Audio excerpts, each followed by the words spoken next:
ॐ सहना भवतु सहनौ भुनक्तु सह वीर्यङ्करवावहै तेजस्विनावधीतमस्तु मा विद्विषावहै। ॐ शान्ति शान्ति शान्तिः। हरिः ओम्। Very good morning to all of you. Nice to be in the campus again after a long time, after more than 2.5 years. In between there was one session, but I could not come again because there was a recurrence of COVID.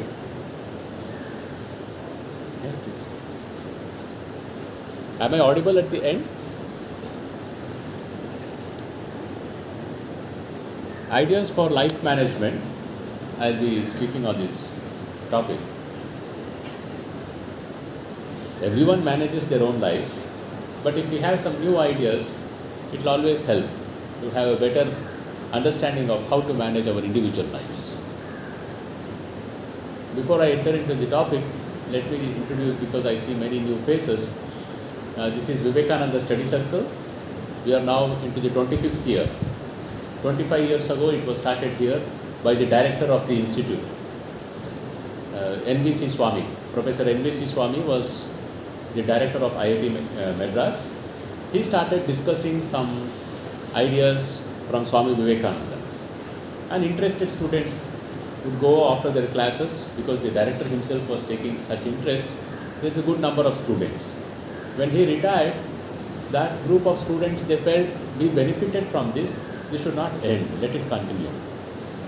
So they requested a Swami from the Ramakrishna Mat. I come from Ramakrishna Mat, Chennai. It's a branch center of our headquarters in Calcutta, Belur Mat.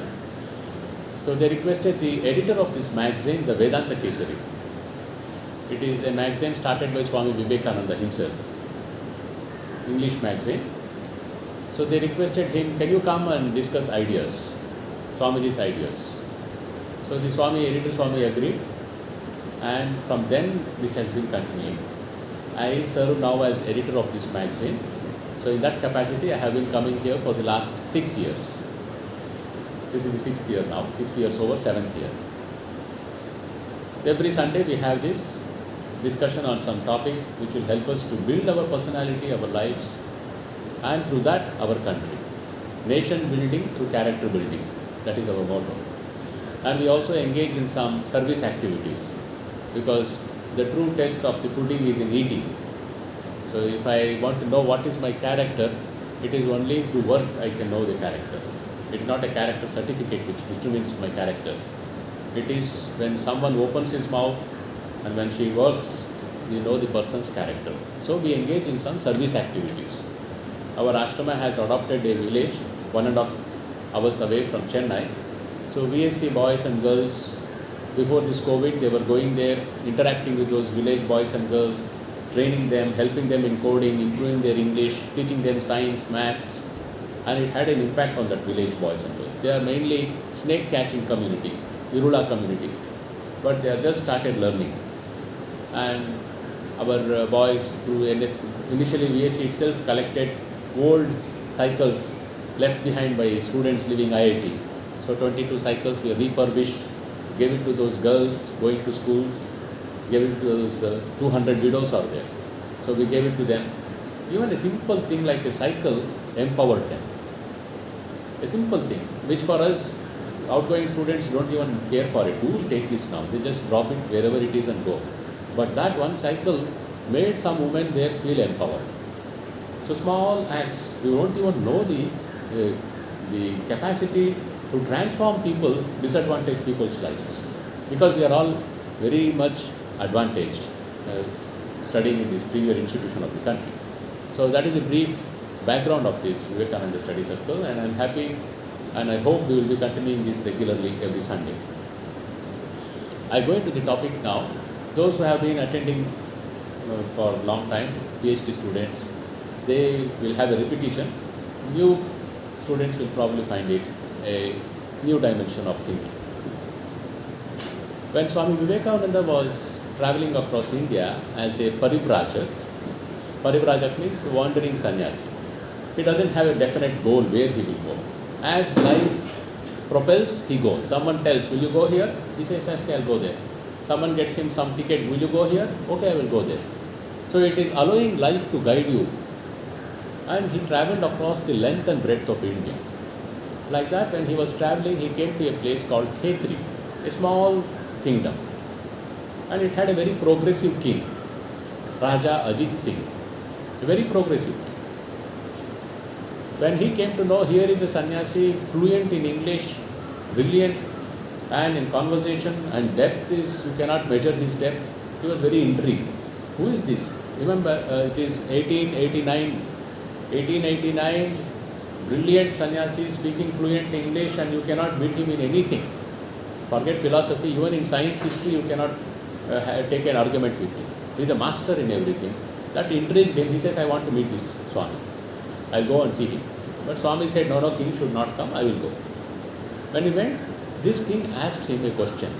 Two questions he asked, fundamental questions. The first question he asked was, Swamiji, what is life? How many of you have asked this question to yourself? Or someone has asked you? Anyone? What is life? Yeah. Usually we ask, how is life? There is a difference between how is life and what is life, right? How is life? You say, oh fine, great, or horrible, miserable. It depends on where you are, whether your paper is accepted or not, all those things. But what is life is a very deep question. What is life? Hardly we ever ask this question. We take it for granted. I am alive, this is life. I had my something which I like, so it is pleasant. Or my desire for unfulfilled, so I am disappointed, I have fear. Life is going like this. Back came Swamiji's reply. What is life? Immediately Swamiji replied. Life is the unfoldment and development of a being under circumstances tending to press it down. I repeat. Life is the unfoldment and development of a being. Being means Vyakti, Jivi. Under circumstances tending to press it down. So there is a process of unfolding and developing, and this will happen under circumstances tending to press it down. Very compact definition of life, and it is not picked up from some great thinker or something. It has come from his own experience of life. When Swami Vivekananda speaks, he doesn't quote any writer because he has lived life, and his life was so rich in experiences. Painful experiences also. He lost his father when he was your age. Very rich family. Within a month, they were almost like on the streets. So it was a turn from a very rich family to no food to eat. Because relatives cheated, and father had left behind huge debt, and they were almost being thrown out of their house. It is a shock for a very rich family, aristocratic family, to be thrown on the streets. He had to face all that. And he had seen poverty, he had seen hunger, he had seen suffering. And he was fortunate, he had met his Guru Sri Ramakrishna, he had highest spiritual experiences. So he had seen luxury also. So it gave him a wide experience of life from which he was talking. Not just about philosophy, about spiritual experiences. Philosophy is different from spiritual experience. Philosophy is ideas, constructs, passed down from generation to generation, which I have mastered, I have understood, I am able to communicate to you. I am a philosophy professor. Spirituality is an experience. And Swamiji says, religion is realization. Religion does not mean believing in something. Many religions insist on this. You have to believe. That's all. It has been told in our scripture, so you have to believe. That Sanatana Dharma does not accept. Vedanta says, no. You can't make me believe. Is he a man who cannot think for himself? However great it may be, thought, whoever may have told it, if I am a human being, I should have the freedom, I should have this capacity to think for myself. Without thinking for myself, just because someone told something, I accept it. And if I accept like that, it never becomes mine. It will never become mine. I will have a construct, a faith. Many people accept this because thinking for yourself is very difficult. It involves lot of torture inside, uncertainties. But if you accept a framework given by any ism, whatever ism it may be, it has given you a framework, you accept it, you don't think fundamental things. Oh, someone has thought, so why should I invent we? I accept it.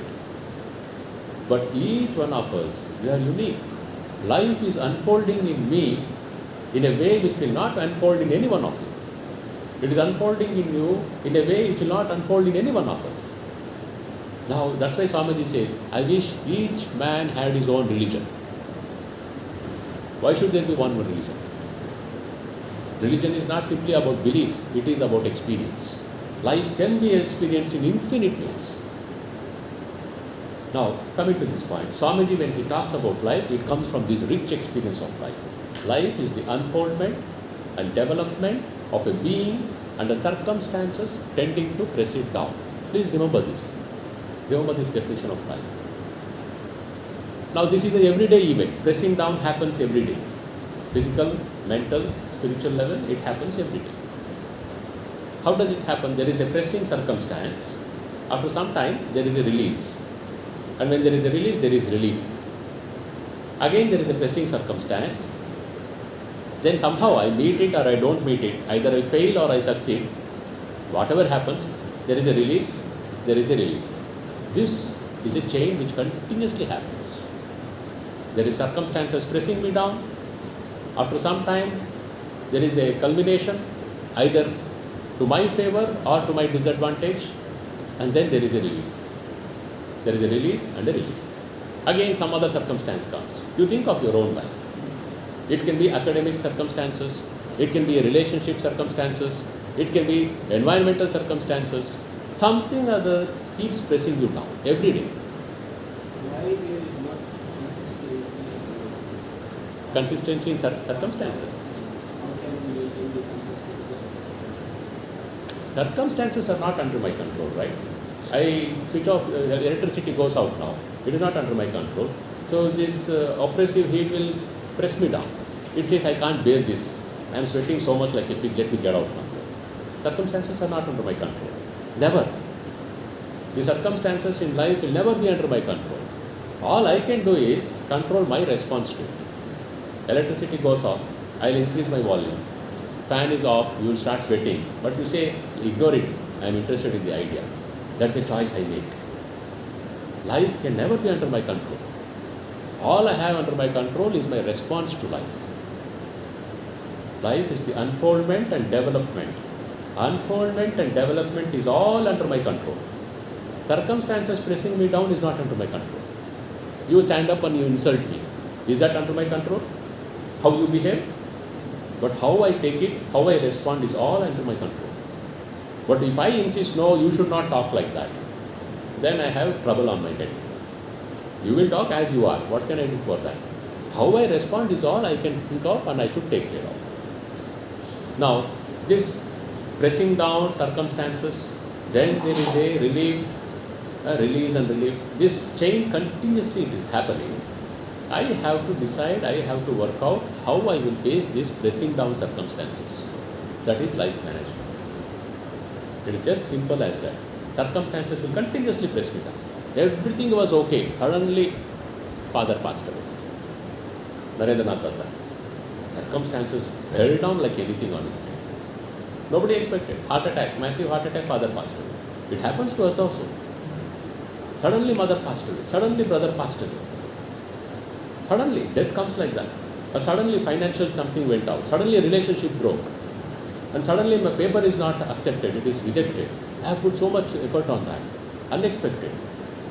Suddenly something has happened, guide has changed, guide is not available. Circumstances are not under my control. How I manage it is what we call life management. Now these circumstances, are you following me? Yeah. Now these circumstances which press me down, we can broadly define them as coming from two dimensions. Circumstances pressing me down coming from two dimensions, two realms. One is inside, from inside. The second one is from the outside world. Inside world, outside world. These are very basic things I have discussed last 6 years. I repeat them because you don't need to know. After A to Z you have learned alphabet. Suppose you say I am bored A to Z, give me some more alphabets. Where will I get to some more alphabets? A to Z is all the alphabets. You now learn how to do permutation combination, words, linking words, finding new meanings. That's all you can do. After Z, I cannot teach you any more alphabet. So these are fundamental constructs of life, which I am discussing again and again. There are two dimensions to life.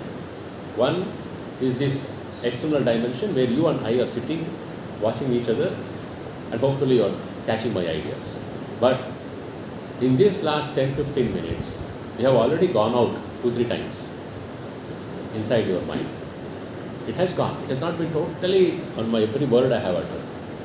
You have withdrawn inside, you have connected something, you have linked it to some other thing, you have judged me, and you have made some decisions. You have already made it. So many things have happened inside your mind. And I see you are sitting looking at me, but inside you are already doing something else. This is our life. Inside, outside, inside, outside. We continuously move inside, outside. And if you do that too much in the class, teachers are experts, they know. The fellow is simply staring at me, he is inside daydreaming with his friend. Then he says, my friend, look at me. Okay, very good, now listen to me also. Looking is not easy. Listening is more challenging. So the internal world where I live, much of my life, that is where the real challenge comes from. And this challenge comes in the form of samskaras. Samskaras are impressions accumulated from previous lives. We have so many lifetimes. That is how you see this variety. This is the Sanatana Dharma's discovery. It says it is not that you are done like this one day, manufactured like this mobile in one day, in a series. Company manufactured mobile, company manufactured, or God manufactured all of you in one day. Sanatana Dharma says, no, it doesn't work like that. It is repetitive cycle of birth and death, and in every birth, by your action, you shape your mind, your character. And these are impressions. Every thought, every action leaves a mark on the mind. And this mark we call samskara. Samskara is a tendency. A tendency, pravritti is our word. Pravritti. He has a pravritti for that. Naturally his bent of mind is like, I am like this only naturally. There is nothing natural about it. You made such choices in some previous lives. Now it has become natural. Oh, 6-year child is a prodigy. This fellow is 25 years, last 6 years he is practicing, he is nowhere near me. And this 6-year child is an expert. How do you explain that? So this is a long thing, this karma theory and the reincarnation principle, we will not go into it. But this samskara, my inner samskara, tendencies, pravrittis, they create challenge for me. Then my likes and dislikes which come from this samskara. Each of us, we have likes and dislikes. Pet thinking. This is very, very subtle. So-called rationalists, they will not see this point. They have their pet thinking and they think this is correct. You think this is correct, he thinks that is correct. Why should you fight? All the problem comes because I want you to think like me. I want you to accept my thinking, my judgment, my understanding of life, you should accept. If you don't accept, then you are a fool, you are ignoramus, you should be corrected, you should be saved, or you should be killed.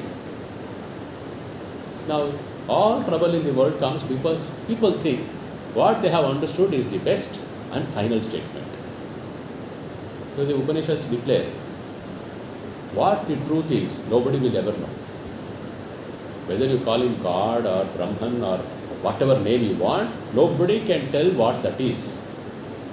Sri Ramakrishna gives an example for that. He says a salt doll one day decided to go and measure the depth of the ocean. It was a very noble idea, so it went into the ocean. And you know what happened? Maybe it went 5 feet, it dissolved. There is no way it could measure the depth of the ocean because it was a salt doll. He says, any attempt to know the truth, the reality, what is this that has manifested as life, that will end in that, because you cannot discover that. Beyond a point, it is all speculation because it is only through your mind you are talking. It is through the mind, and that mind is nothing but constructs put into you by your culture. As we grow up, our parents put this construct in our mind. Oh, vegetarianism is the right thing, non-vegetarianism is sin. One construct. And the person grows up thinking vegetarianism is correct, non-vegetarians are all will go to hell. Simple construct. There are so many other constructs our religion, our culture puts into our brains. And as we grow up, we cannot but see through those constructs only. Whatever we see in the world, it is distorted by this construct, a scaffold. I put into my brain by my culture, my religion, my family. And I will see through that and I will determine whether someone is good or bad. The problem comes only because I think you should be like what I think you should be. If you can give freedom to each other, you be as you are. Allow me to be as I am. But there will be some other things added to that. Let us both be honest. Let us both be truthful. Let us both be loving. Let us both be serving each other. You can choose to eat whatever you want. Allow me to eat whatever I want. I will dress as I want. You dress as you want. You pray as you want. I pray as I want. But let us both be truthful and honest. And let us both be helping each other and serving each other and protecting our earth. Your heaven and all, who knows? Only thing we know is this earth. So let us take off our earth. Simple things, if you understand like this, life will be peaceful. But people don't want peace. They want their pet ideas to be accepted by the whole world, which will never happen. Now the challenge, circumstances pressing me down from my internal life. Internal life, previous life samskaras, this life scaffold built by my culture and religion. They all put pressure on me. I'll have to handle this. My likes, dislikes, my fears, my desires, my unfulfilled desires, so many things, they put pressure on me. I have to learn how to handle this. Second domain of circumstances pressing me down comes from the outside world. Outside world tells, this is it, you have to do like this. People around me in my life, or my finances, or the environment, they all put pressure on me. Every day. Either my body and mind gives challenges, or people around me, the institution, my department, my colleague, my hostel mate, my neighbor, my parents, my relatives, someone or other puts some kind of pressure on me. Circumstances pushing me down. I say I don't want to be disturbed now. Right now this thing has happened and they are putting so much stress on me. I wish they had not put this because this is a very important time for me. I have to write my paper. Outside world is putting pressure on me. Circumstances are trying to press me down. Now, what will be, circumstances will press me down. Whether I am intelligent or stupid, whether I am in IIT or not even studying, I am a cowherd boy, circumstances will continue to press me down. Inside and outside, two domains, circumstances will press down everyone. Your Nobel Prize winner also is having the circumstances pressing him down. Your sweeper here also has circumstances pressing him down, inside and outside circumstances.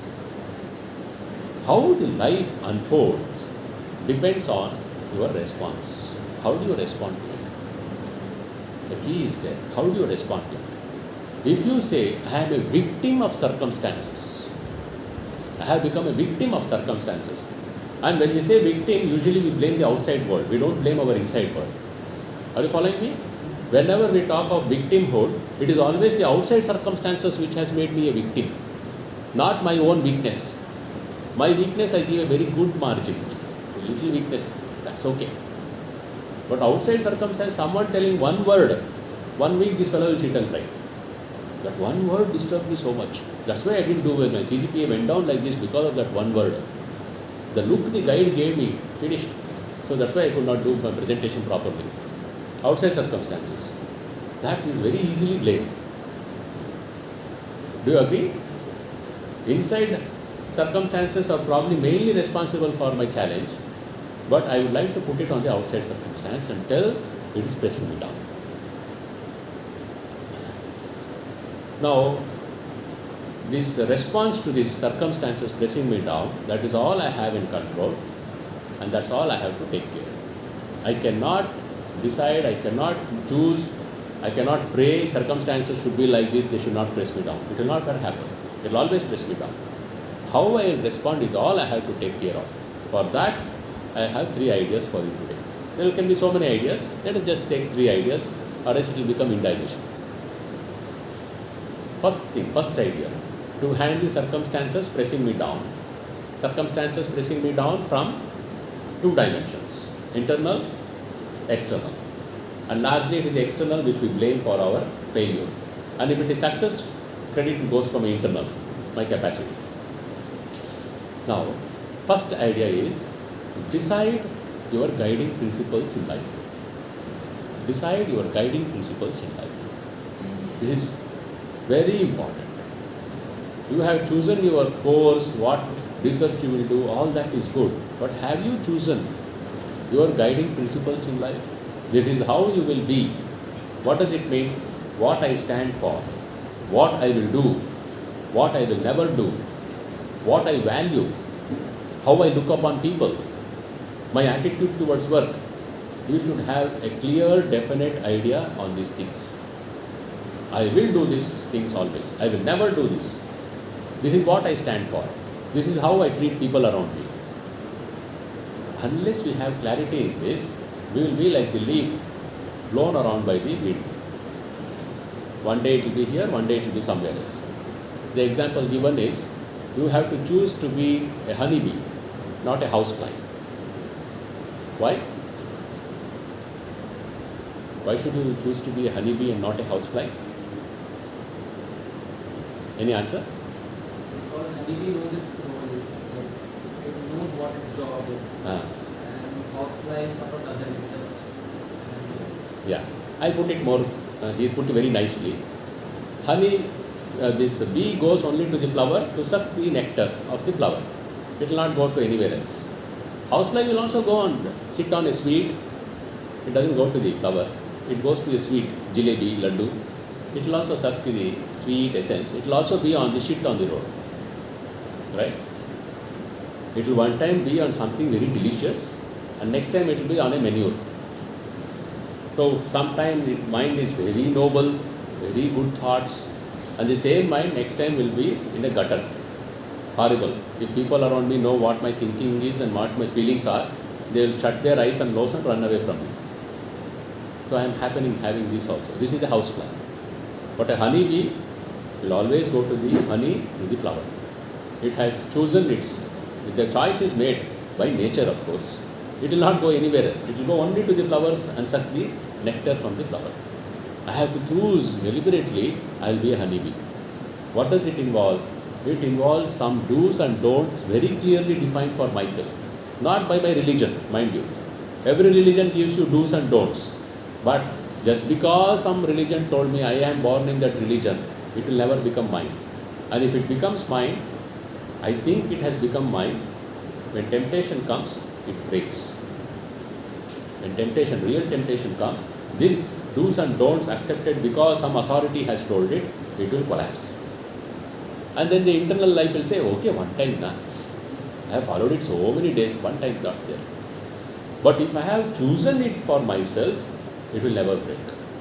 And that is characteristic. So this Swamiji's one statement, very popular statement. If a man with an ideal makes 1,000 mistakes, I am sure a man without an ideal will make 50,000 mistakes. That is the difference he sees. You have a guiding principle, but there is something called weakness. That is human nature. So in that moment of weakness, though you have chosen it yourself, something impels you to go against it. In the Mahabharata, Bhagavad Gita, you will see this. Arjuna in the battlefield, he is asking Krishna, Krishna, what is that impels us to do evil? Even despite us knowing and trying to say, no, I don't want to do, something forces us to do this evil. It is as though we are forced to do something wrong. What is it that forces us to do this, something wrong against our better judgment? What is that, Krishna? Then Krishna says, two reasons are there for this. Kama yesha, krodha yesha. Your lustful desire and your anger. When these two are not under your control, then even though your judgment and your better science tells you, no, this is not good, not correct, it will be just stupefied and you will do that. Am I connecting with you? It happens. Intelligent, good people also do that mistake. Something forces them to do that. He says this is the reason. Now, if I have a guiding principle for my life, chosen consciously, deliberately, with deep thinking, I have this possibility that I will succeed after 1,000 failures. If a man with an ideal makes 1,000 mistakes, a man without an ideal will make 50,000 mistakes. So let us choose whether we want to do 1,000 or 50,000 mistakes. So having that ideal is what I said as guiding principles. Like, I will be truthful. My country's motto, what is our motto? The motto of India? Satyameva Jayate. India says this is a civilization which goes back thousands of years ago. Don't go by the Western scholars. Western scholars told us you are just 2,500 old. Then they increased it, okay, 4,000. Now they have come to 8,000. Because they have their own way of archaeological proof, this should be there, this should be there. That's what the Prime Minister was telling. Stop looking to the West to give you a certificate that you are good. Don't look to the West. You are always asking, am I good? Am I good? That's the slave mentality which has gone into our blood. That's another point we told. Come out of the slave mentality. It is still there. It is still there. Don't mistake me. It is still there. I don't want to go into those topics. The names you are using, I know an Indian who uses a different name. His books sell like anything. They think he is a foreigner. He is an Indian, but he writes in that name. Because you think because that name is something different, foreign name, oh, he must be very intelligent. It is gone, the slave mentality. Yesterday I was telling, I saw this kursi asking. If you were in the British Empire, just 75 years ago, your grandfather, if he went to a British official, if he had a certificate that this fellow is entitled for a chair, he will be given a chair. Or else he has to stand all through, stand and talk. He will not be offered a chair. So it is very prestigious to have this certificate. I am eligible for a chair, sir. I come to a government office, I show the queue, see the certificate. Oh, you have been told you will be eligible for a chair. Sit on a chair now. You are not eligible, stand and talk. That is slavery. Just 75 years ago, your grandfathers experienced this humiliation. We have come out of it now, but we have forgotten many things. We have taken things for granted. That's why I made that point. Now I have to learn, there are some principles, and one of them is, I will be truthful. I challenge you. See if you can do this. In every station of life, we have some responsibilities and duties. Can I be truthful to that? You are a student of IIT. You are getting a very good scholarship if you are a PhD scholar. Is it your hard-earned money? It is the hard-earned money of those few people who pay taxes. Right? The cycle rickshaw puller purchased a biscuit packet for his child. He paid 5 paise or 2 paise tax on it. That is the money which is coming to you. Can you deny it? I don't know. Maybe the same 2 paise has come into your fellowship. It can.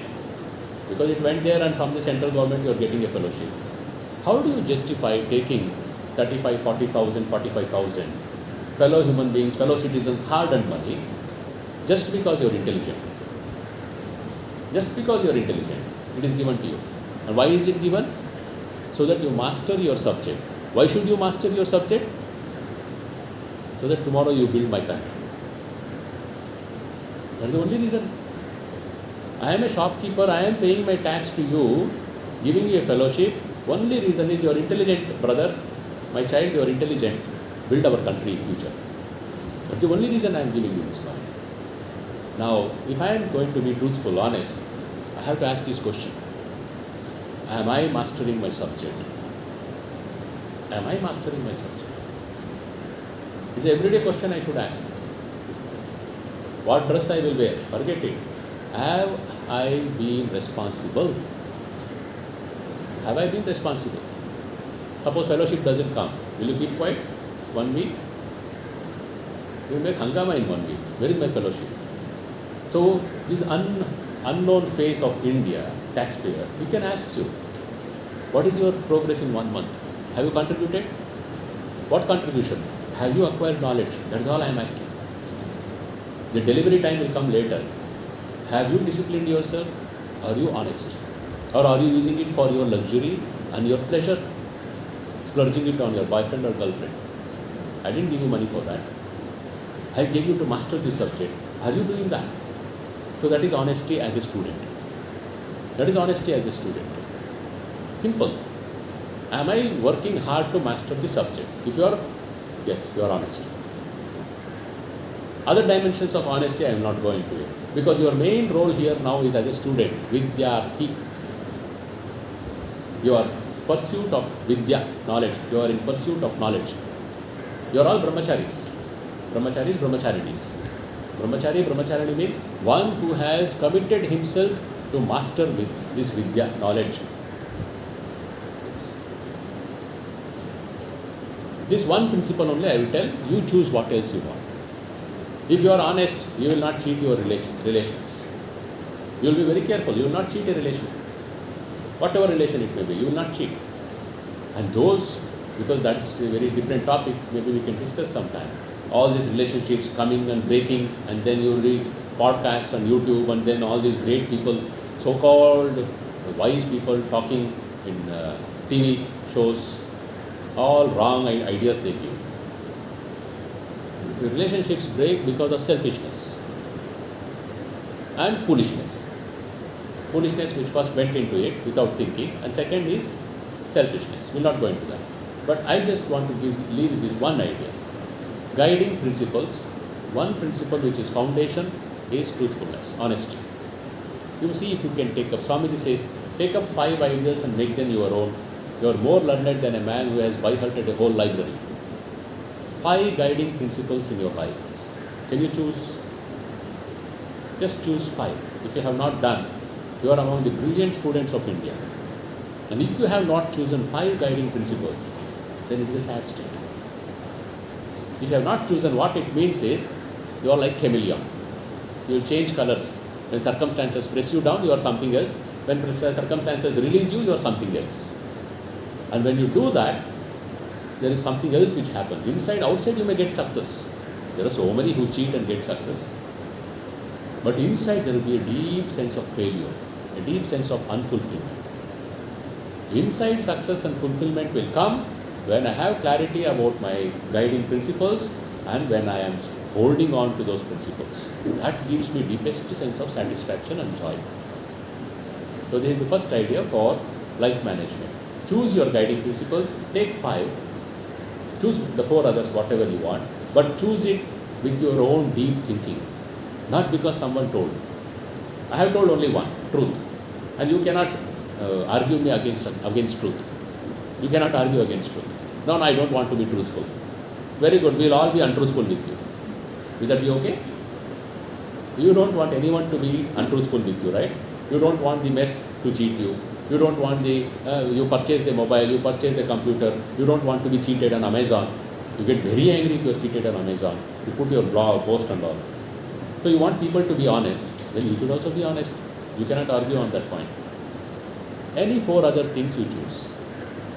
But once you choose with deliberate deep thinking, you should say, for life I hold on to this. You know, when you are talking on principles, I have this statement. It was, I think, one of the American presidents who made this statement. Later, one of our direct disciples of Sri Ramakrishna, he gave this statement again. It is very, very practical. In matters of principle, be firm like a rock. In matters of opinion, flow with the tide. Whenever you have a conflict, you will see it is not principles. Very often, there will be PhD, postdocs, still very immature. Their fighting is more about opinion. This room should be bright red. Wife will tell, it should be bright red. And he will say, no, it should be deep blue. Is it a principle or an opinion? Opinion. They will fight over this. Blue or red. And 3 days they will not talk, not eat. And okay, later finally someone dominating will win. Red or blue will happen. But that will still linger. That day you defeated me. That day you disagreed with me. It will stay somewhere in the background. 10 such things will add up. One day it will become an atom bomb burst. And that will become a new point. That day you burst as like an atom bomb. I will never forget it. I still remember your face and your voice, how you told. Everything is still written in my heart. It started with an opinion, which they should have simply ignored. What does it matter? It is not a principle. To know the difference between principle and opinion, my friends, it requires deep thinking. That doesn't come from your subject knowledge. It comes only when you ask this fundamental question, what is life? What is life? You ask questions in your subject, that is one thing. Upanishads talk about two kinds of knowledge, Paravidya, Aparavidya. Two kinds of knowledge. The Upanishad says a human being should have two kinds of knowledge, Paravidya, Aparavidya. What is Aparavidya? Aparavidya is knowledge of this manifest universe.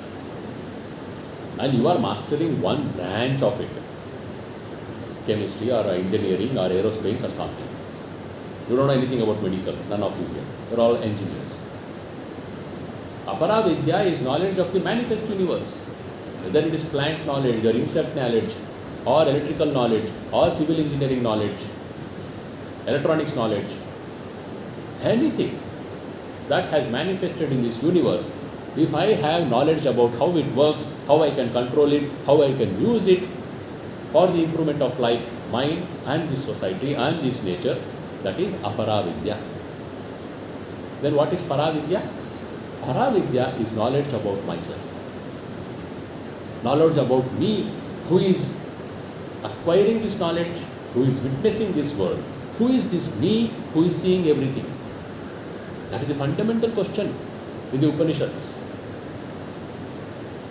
Who am I is a fundamental question the Upanishad gives us. Whether you believe in God or not, it doesn't matter. Who cares if God is there or not? I know I am there. Find out who I am. मैं कौन हूँ, मैं क्या हूँ, नान यार. This is what Upanishads tell us to find out. It never tells us you have to believe me because I have told you, or else you will go to hell, you will be roasted for eternity. Upanishads don't talk about that. And Upanishads is the foundation of Sanatana Dharma. That's why it is called scientific. Of course, it has been accumulated over thousands of years. There is also some stupid ideas there. It comes. It is not the fault of the Sanatana Dharma. It is the fault of the practitioners. I usually give this example. A man used to do Shraddha ceremony. Shraddha is a ceremony the Hindus perform for their departed ancestors. On a particular day, they offer it and they believe it reaches them. Their prayers go to them.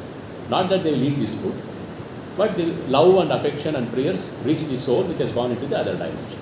He had two sons. So the puja is arranged and they are about to begin, and suddenly they found the pet cat had come and started eating the offerings. Now you cannot offer what has been eaten by a pet cat to your father who is in heaven, hopefully. So they say, father said, oh, get new offerings and catch this fellow, this cat, put him in that corner, put a basket on him. So the son caught, one of the sons caught the cat, put him there, put a basket on him. They got new offerings, puja was done, Shraddha ceremony. Then they ate, they gave the cat also, eat stupid fellow. Next year again Shraddha ceremony come. And then the father said, I catch that fellow, where is he?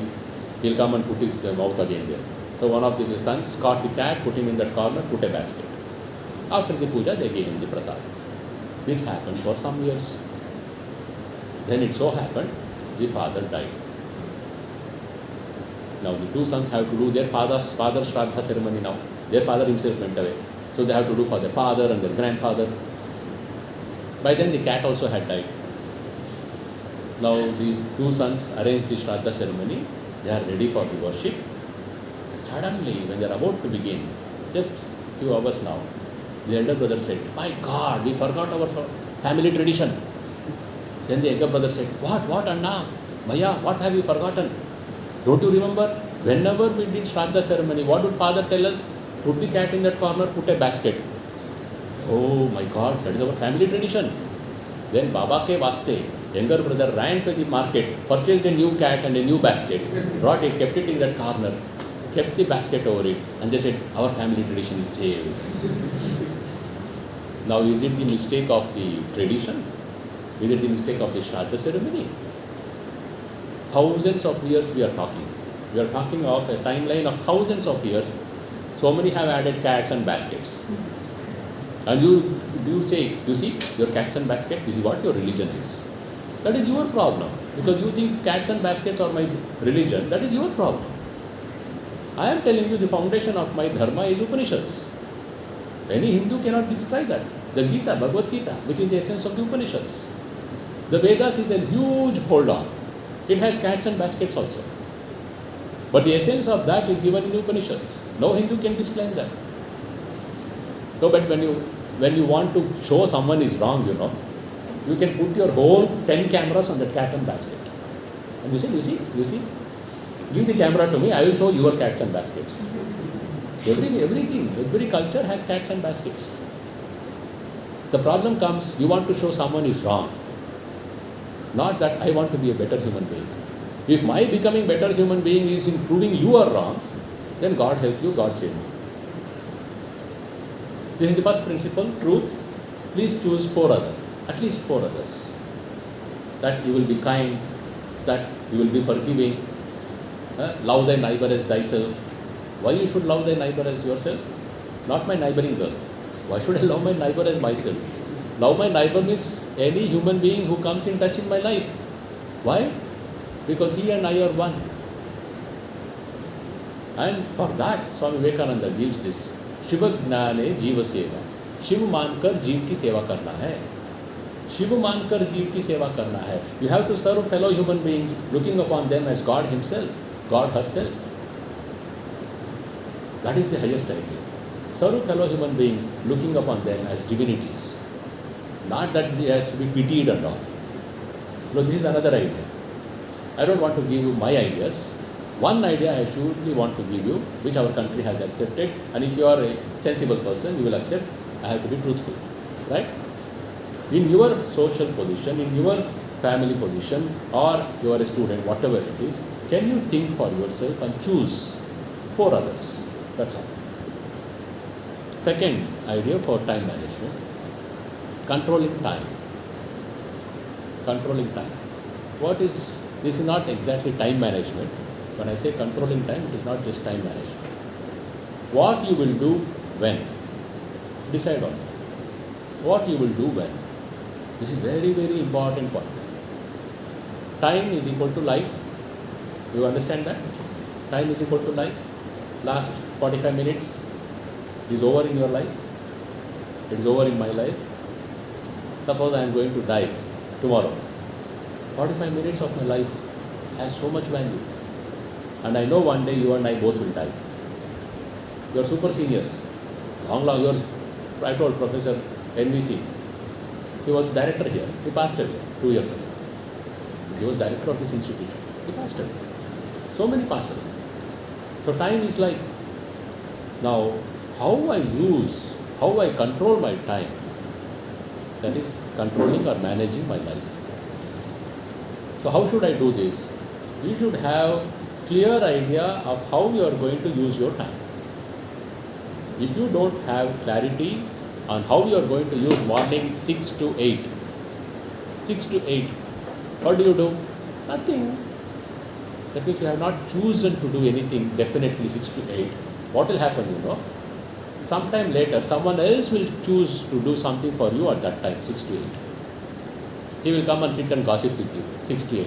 You are free, 6 to 8 morning, let me gossip with you. I think you won't get up 6 o'clock. Let us say 6 to 8 evening. So here you come, 6 to 8, let us gossip. Because you have not chosen any particular definite activity 6 to 8, your friend chose to come and gossip with you.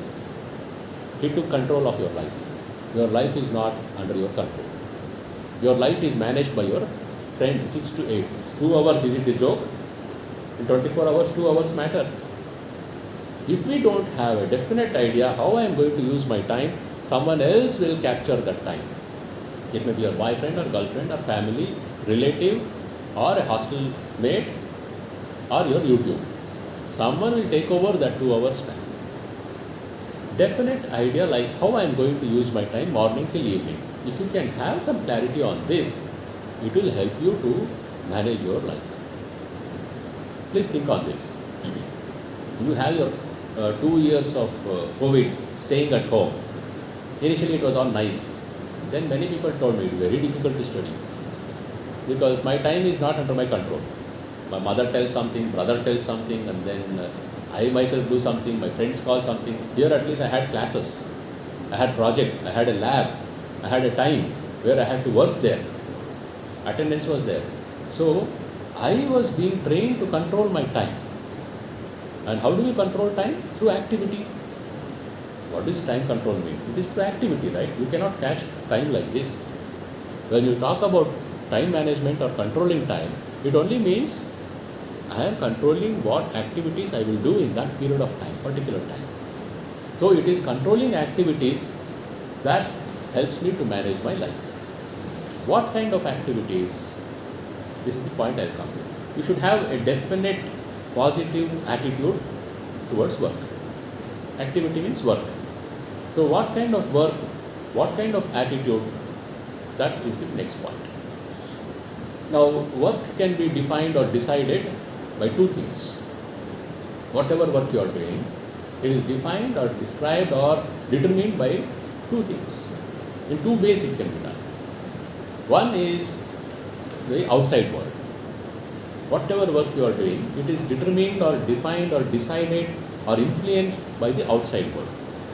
What do you mean by outside world? It is, say, my position in my department.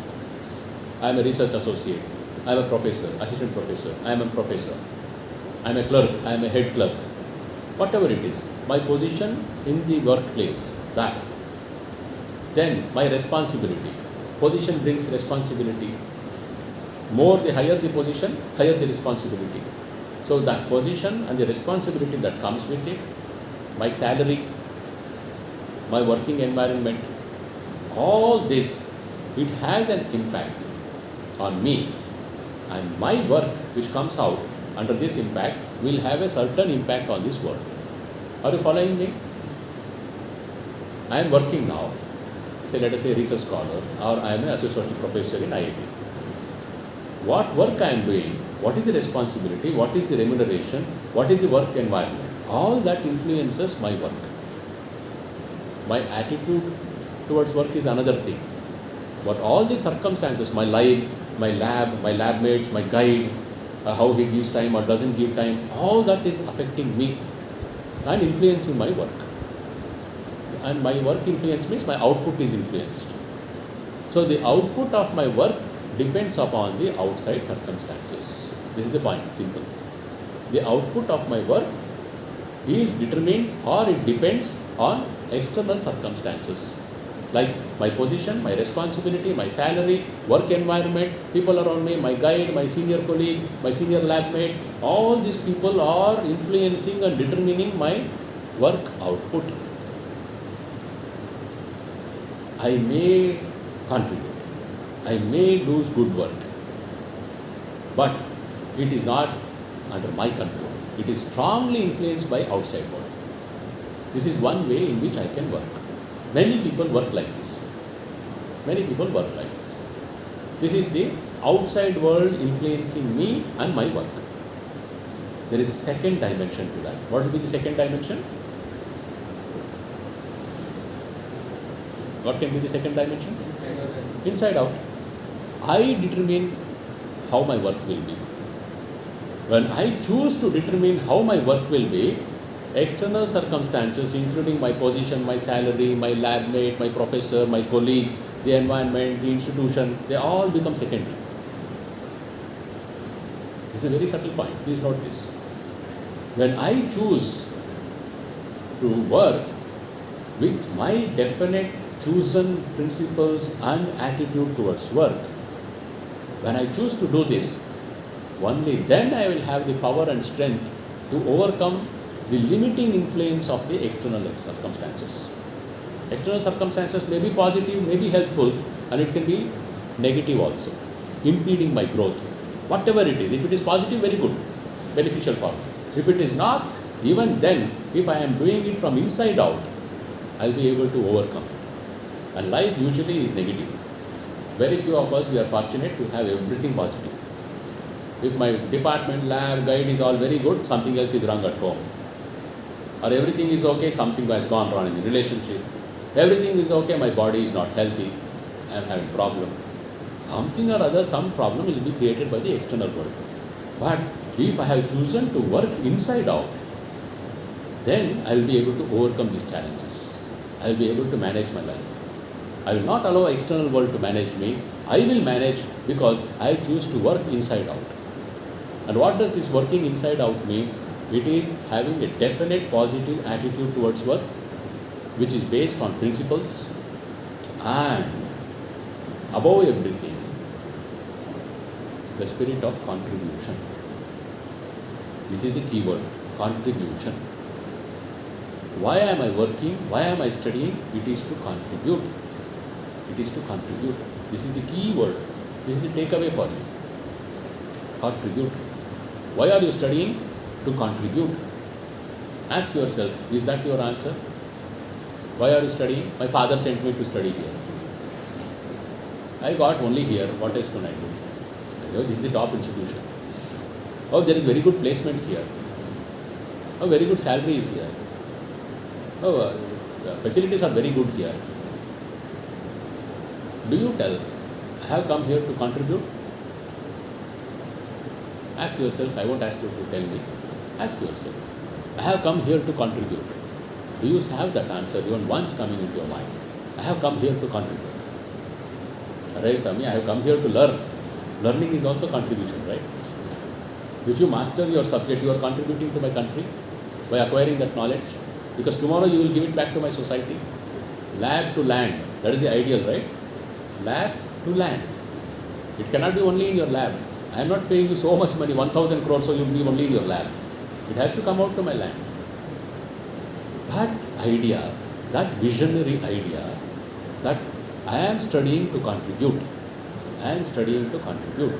To contribute to my department, to my lab, contribute to my institution. How does IIT become great? With these buildings. With your contribution. And what will be your contribution? Not money. You take money. What do you give? Your contribution is your knowledge, original research. That is your contribution. And if you do that, not for my self-promotion, but for my contribution to my institution, to my country, then there is a transformation happening inside. You can do it, you can be very successful researcher and you do very good contribution, but it is not with the spirit of contribution because you want to prove yourself and get a very good placement and get very good salary. Then also it is contribution outside, but inside you don't get benefit from it. You need double success. We have discussed this many times in this platform, double success. I can be successful and get my PhD, but am I successful inside with that? I have to become successful inside also. That inner success will come when I have this spirit of contribution. I have come here, I am working here to contribute. When I have just have this feeling, it will give me something inside which just the other attitude, I have come here so that I can get good placement, I get a good job. That will not be. Outside it looks same. Both of them have got the same placement, same salary. But this other person who came and who worked with the spirit of contribution, he carries home something more, which is the inner wealth, the deep inner fulfillment. That doesn't come. That unfoldment and development does not happen when your motive is only to earn money or name. If the motive is to contribute for the betterment of my institution, my department, my country, then I get something more than salary, which salary also cannot buy. It is not just my inner growth, it is also the respect. You know in your own department, there is someone there, this person is different. He is passionate about his subject and he does it always for the good of all. This fellow also is very intelligent but very selfish. You have seen such people? Whom do you respect? And who you know builds my country? Not the selfish man. First opportunity, he will run away, foreign country, settle there forever. It is the second person, he says, no, I have been educated by my country people. It is their tax money which educated me. I want to give back to my country. No, all humankind I want to give and I will give to mankind in America. First, I have to begin at home. So that spirit of contribution, my desire to contribute to myself, my department, my institution, my country. It is a desire to connect, to improve. The purpose is the key. What is the purpose of your studying? To master the subject, to contribute. That purpose is contribution.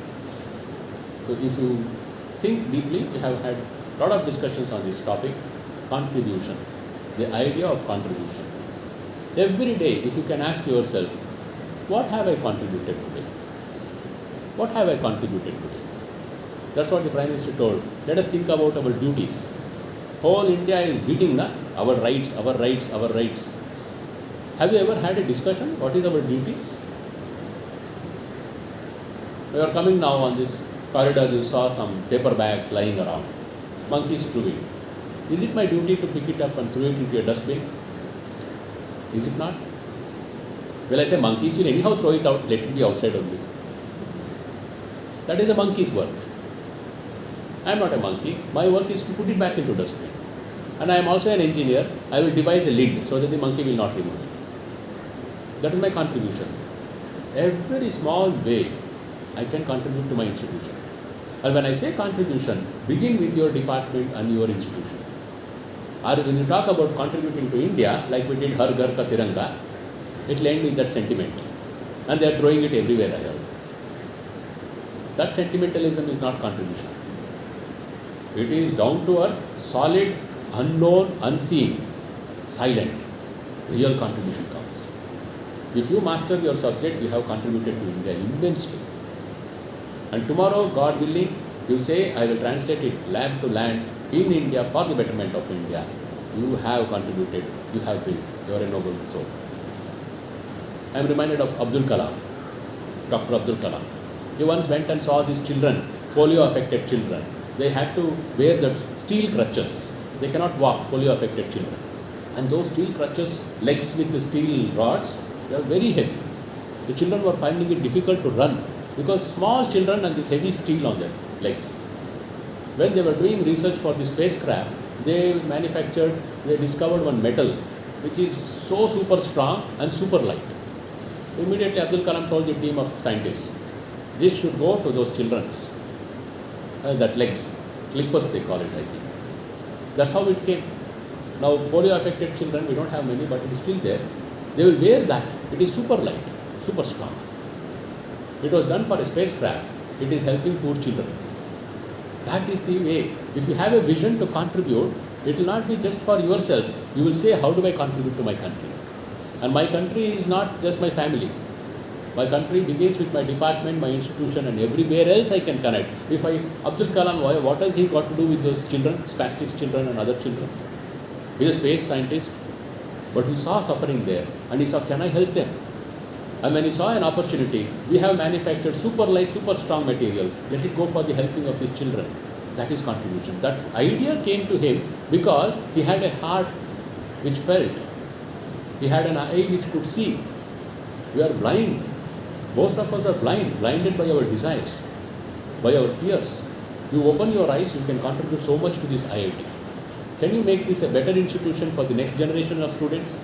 Maybe your own son and daughter will come and study here. Possible? Anyone's parents who have studied here? Nobody here. But it is possible. It is very much possible. So can I leave this a better place? Can I increase the benchmark?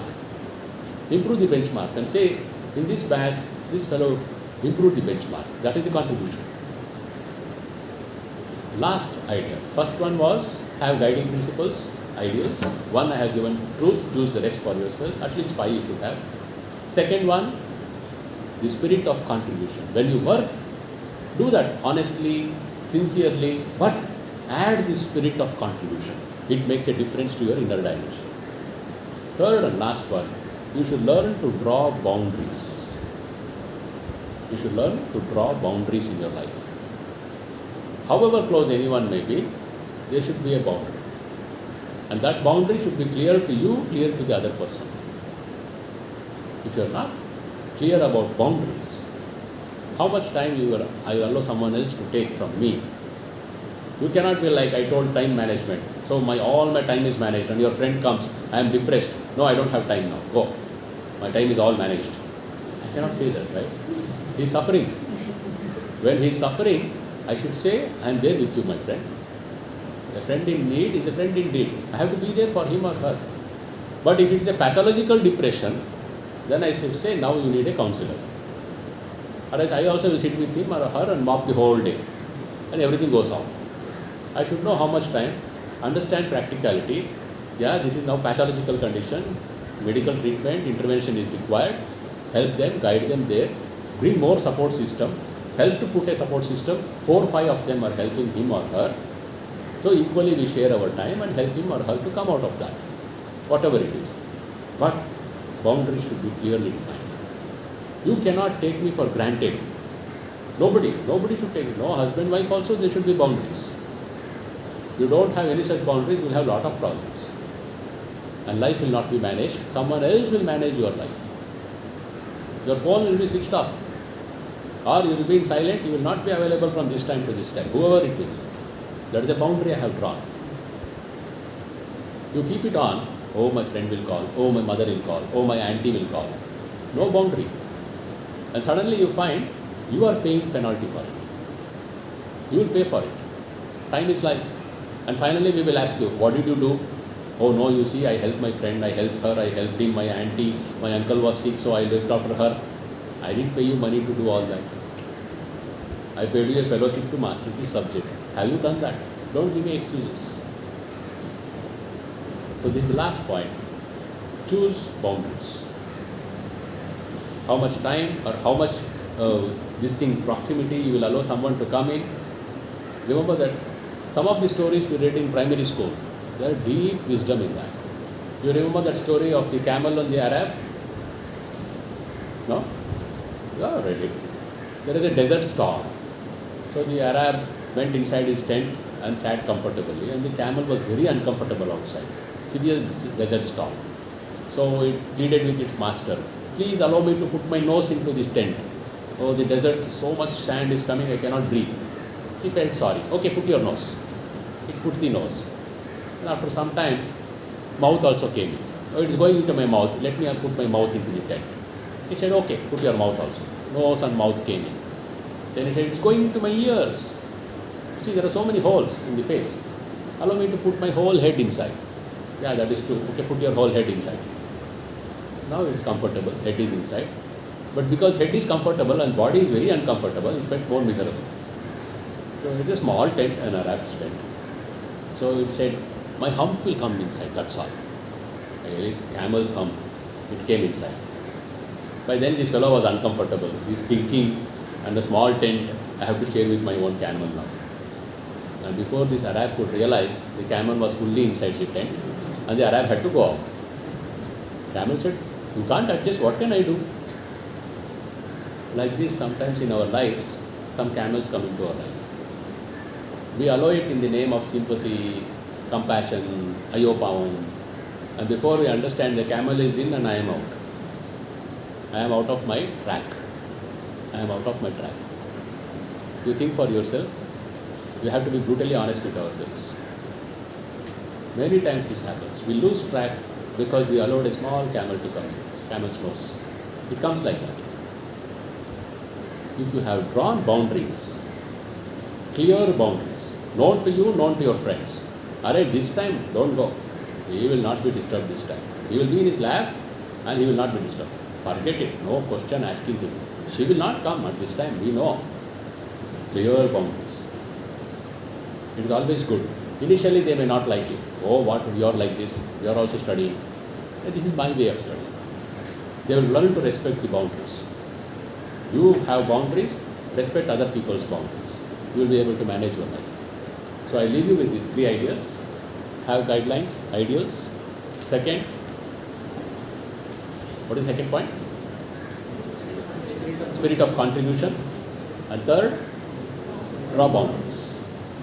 It will take some effort, especially if you have a close relationship. You will have to draw boundaries. It will be difficult to convince your partner. This is a boundary. This time to this time only. Because I have a higher responsibility here. I have a commitment.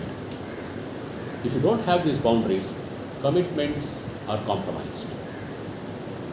And that slowly will compromise everything.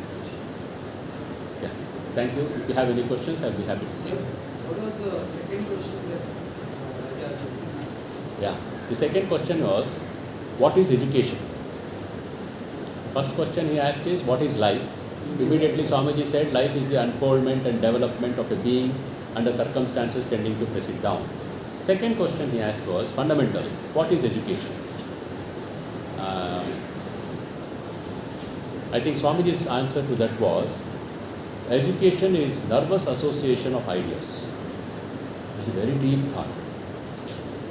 Real education is not your information stored in your brain, running right all through your life undigested, as Swamiji says. Real education is nervous association of ideas. When you take an idea, it has to go into your body, into your nervous system. That, he says, is real education. It can happen. It happens. There are so many examples from Swamiji's life itself for that. But we'll discuss some other time. Any question you have? I have a question.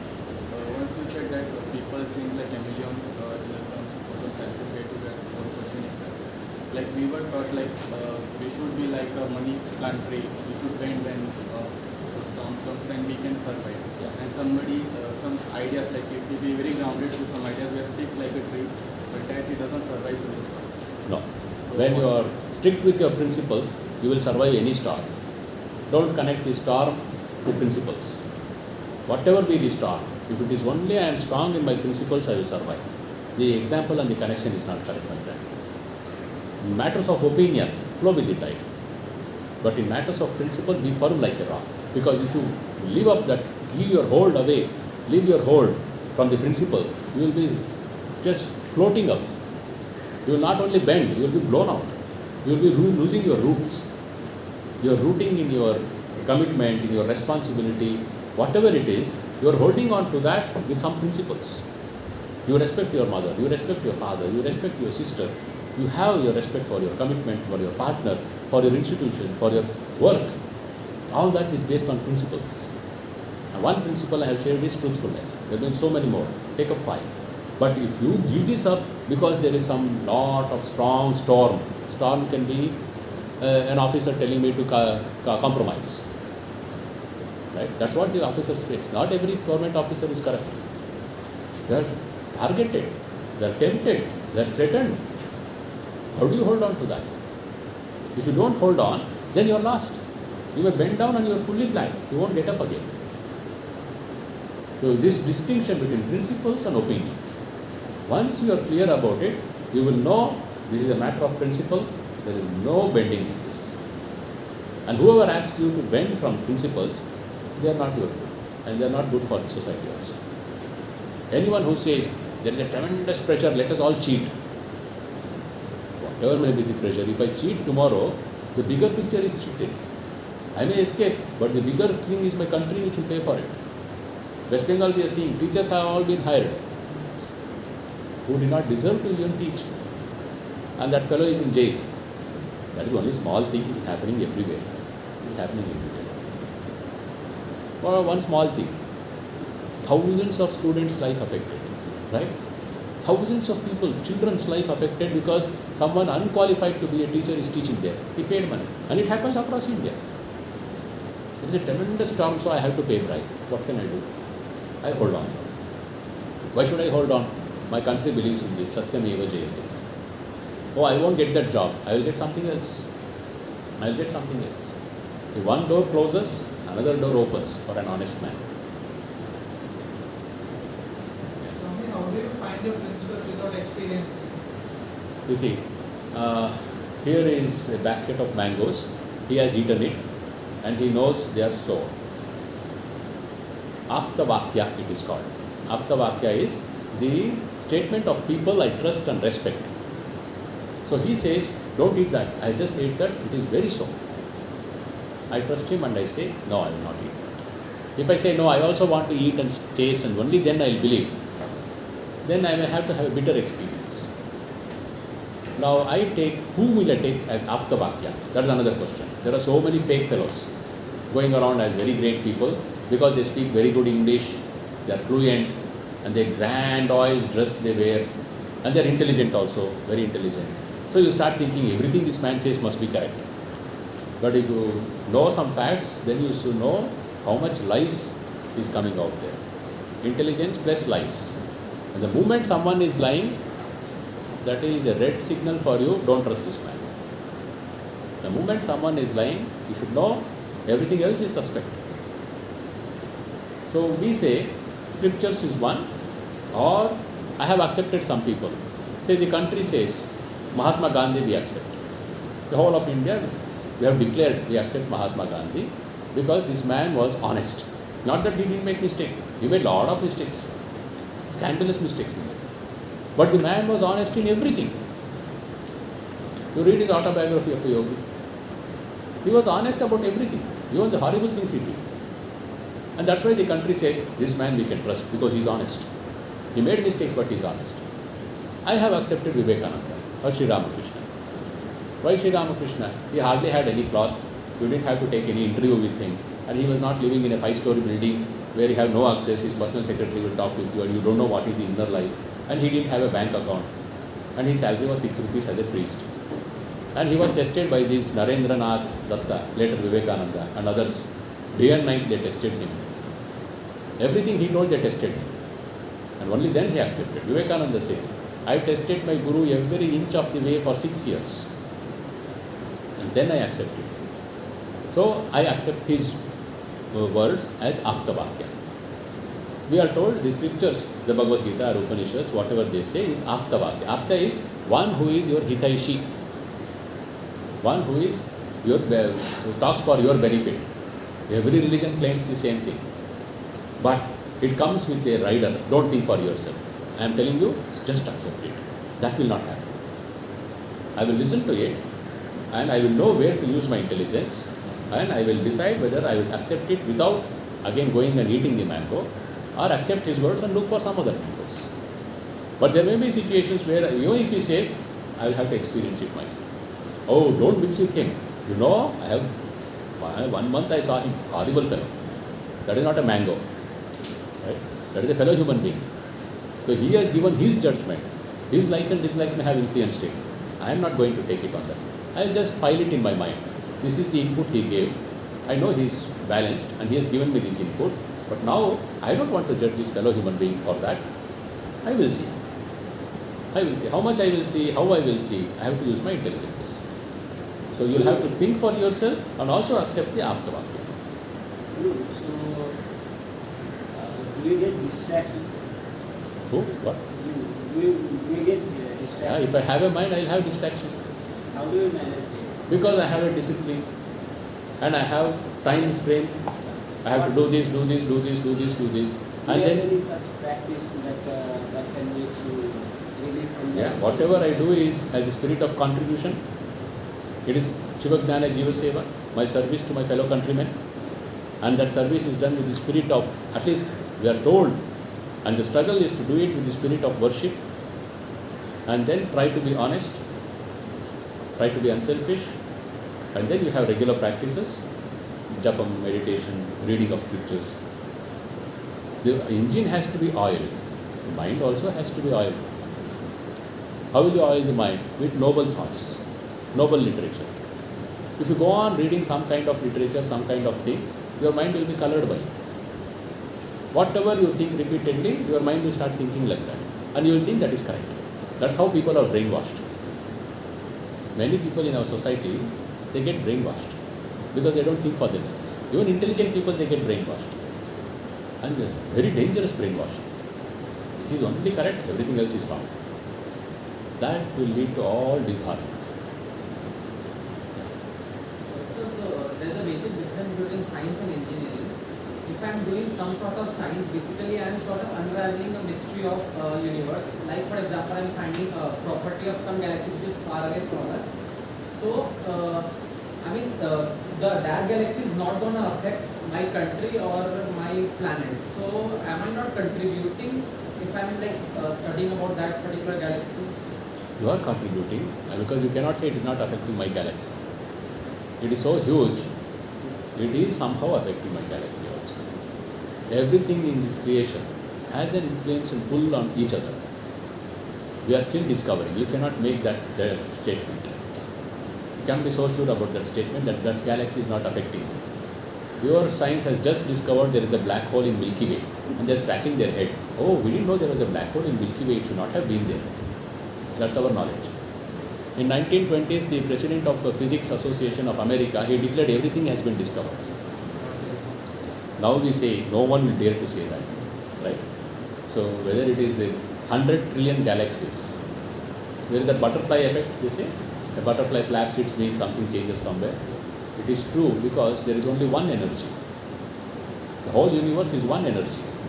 That energy has manifested in this form. Again, you see, we talked about that. The last few days, it is coming in the newspaper. The Big Bang theory is being now decried. There are many scientists who are saying nonsense Big Bang theory. But scientific journals are not publishing those papers. The other day in editorial also it had come. Hindu Times of India, editorial also had told this. There are scientists now telling, no, this is wrong. There is no Big Bang theory. You have put it, it is not true. It cannot be. It is not correct. Scientific journals are not publishing those papers. You are scientific. How do you say what I have discovered is correct? If there is something contrary, you should argue for that, right? You argue and you disprove it. You cannot deny them publication. They are claiming that. The other day in French paper it had come, newspaper. Of course, these are all many things different. But the point I wanted to make was everything is connected. So what you are discovering there, tomorrow, maybe 100 years down the line, someone will find it so meaningful for the life on this earth. Everything is connected. And your life is not just about the galaxy. You are also a fellow human being, a contributor. You can switch this off. Swami, when you told about a man with ideas doing 5,000 mistakes and the same man without ideas doing 50,000 mistakes, what does this mistake count as? I mean, I want to ask, like, if a person loses his principles, can we count that to be a mistake or is it not a mistake? You had chosen to be honest with your father, and you suddenly find you cannot give him an honest answer.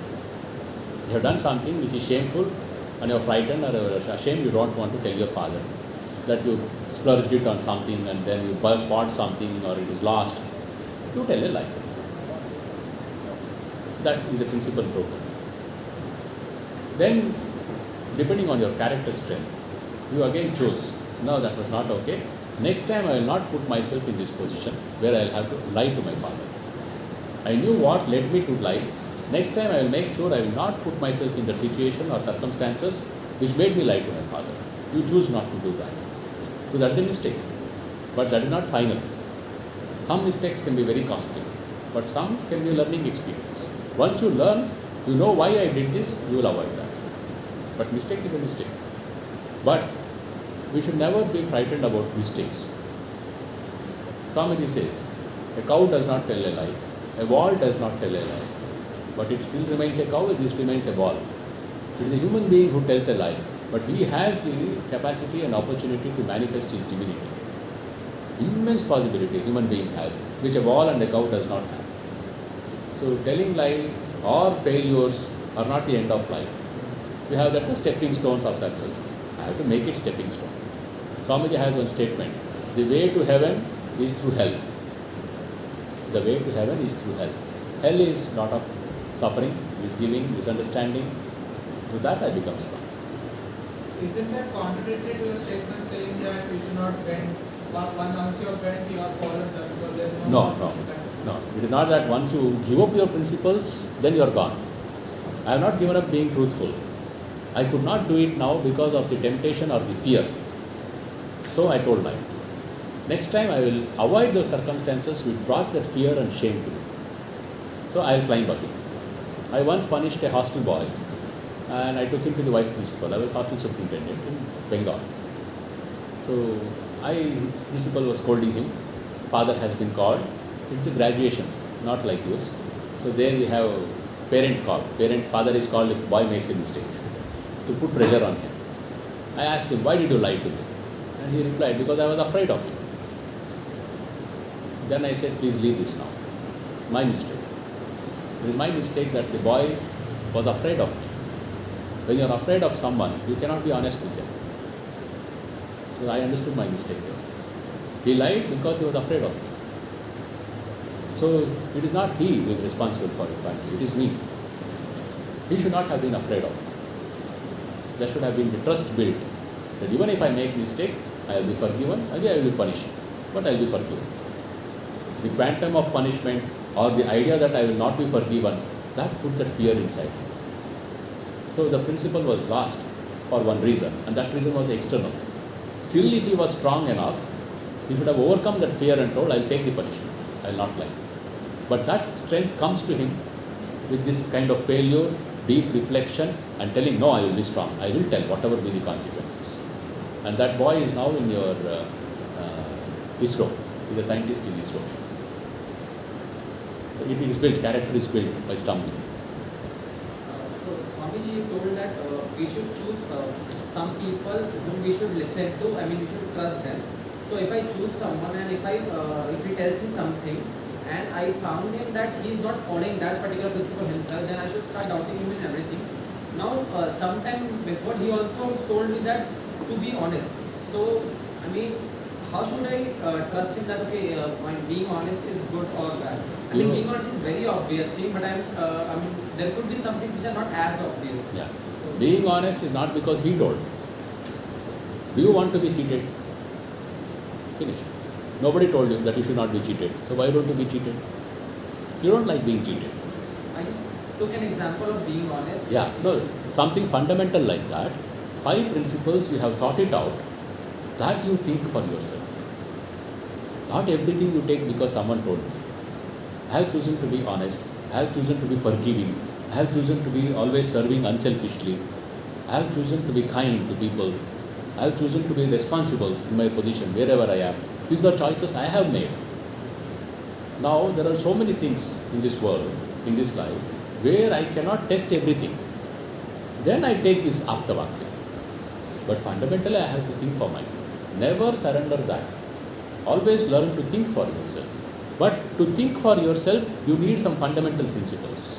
If you don't have fundamental principles, one TV journalist, one cricketer, one film actor will influence your judgment. One advertisement will influence your judgment. Because you don't have principles. That's what Swamiji meant by ideal. If you have an ideal, it is principles, you may make 1000 mistakes. You will make mistakes. 1000 you will make. But by then you will be wise. You will learn. You will learn. If someone doesn't have any principles, ideals, he will be influenced by everyone. And he doesn't have his own say. And that person may be good. It is not that he is bad. He may also do some work. But he will not be able to manifest his full potential. If you have read this Abraham Maslow, he talks about hierarchy of human needs. Self-actualization is one need. He stopped at that. Towards the end of his life, he came to this understanding. Self-transcendence is the highest human need. To go beyond my need and think about others. That is the highest human need. That is when the best in a human being manifests. That's why how an Abdul Kalam is made. I am giving an example which you can understand. How an Abdul Kalam is made. Because he was just thinking about others. How do I build my country's space technology? That one thought. Even as a president, unprecedented, as a president, the kind of life Abdul Kalam lived. Have you read? What a person. Should be stunned. Such a human being lived with us. Right now, just few years ago. That is an idea. Because there are principles for humans. Arjuna asked Sri Krishna, I know what I am doing and it is wrong. Still I am doing it. So why is that? Krishna answers, Kama Esha, Krodha Esha. This is by the force of lust, desire and anger. Anger which comes when the desire is not fulfilled. This too take away your wisdom. When the wisdom goes away, you forget and you do wrong things. And when it comes back, you say, oh my God, what did I do? Any question from her? Yeah, I'll take one from her. One from her.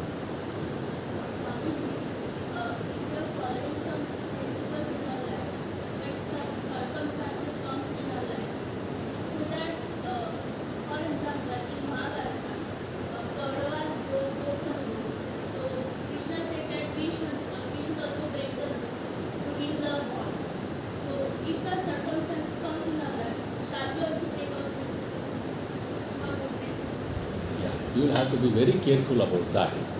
The kind of wisdom Krishna had, if you have that wisdom, then you will know if I can break. If I don't have, then there are elders in my family. There are some, my professor or some father, guru kind of a character, my teacher, school teacher. He has always been very noble and I always trusted his guidance. My high school teacher, my college teacher, or my guide, Someone who has a deeper thinking, and I know he's honest or she's honest, she's a noble lady, I can just consult. My elder sister, my aunt, she's known to be very mature and wise. I'll consult her. When you have this dilemma, always consult one or two people whom you know they are rooted in truth, they are your hitaishi, they are thinking about your good, they have wisdom coming from life experience. However intelligent you may be, your grandmother is more wise. She has seen more, right? And that wisdom cannot be read in a book. It comes through accumulated wisdom of years of life. And that doesn't mean just because someone is old, he is wise. Someone who has learned to think for herself or himself and then has accumulated that wisdom and kept eyes open, ears open for ideas, that person can give you to make your choice. How you should. Yeah. Sometimes while drawing the boundaries, like we end up being a bit isolated from friends, like too much isolated from friends in the world in general. So like how can I avoid that? Then you should know the boundary is too strict. And you don't have to draw a boundary where you cut off from fellow human beings. To a boundary, there should be a margin there where you interact with fellow human beings. Or else slowly, it is only my book and my textbook, and I disconnect with fellow human beings, I will be losing touch with life. So when you draw your boundaries, you have to keep some time for mingling with your friends, either in the hostel or in the playground. Some teamwork, some team play, especially you're deep in your research, try to do some team game. Half an hour, 2 hours a week, you just vibe with them. It helps a lot. It helps a lot. And there are good friends, they will tell you, hey, something is looking wrong. Or you're just bouncing, sharing ideas. Not always about the subject, about something else. So when you draw a boundary, include people in that. Yeah.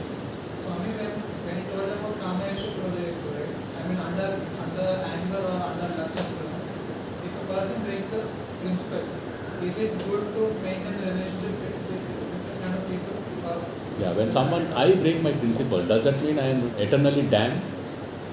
I will never hold on to my principle, does it mean that? No. Then why should it be same for the other person? If I can talk and tell this was the principle you broke, let us not break it. Give a margin for it. But you see where it will end, where it is leading you, and how close that relationship is. And before you enter into any relationship, you should have clear idea about our principles. I believe in this underground, and you believe everything above the table. Then that relationship is going to break. Or there will be a lot of tension and resentment, which finally will lead to a break 10 years, 20 years later. So the fundamental principles you should be clear. What is it I want from life? What I will do, what I will not do. There should be clarity in that. You should not begin with a Facebook post.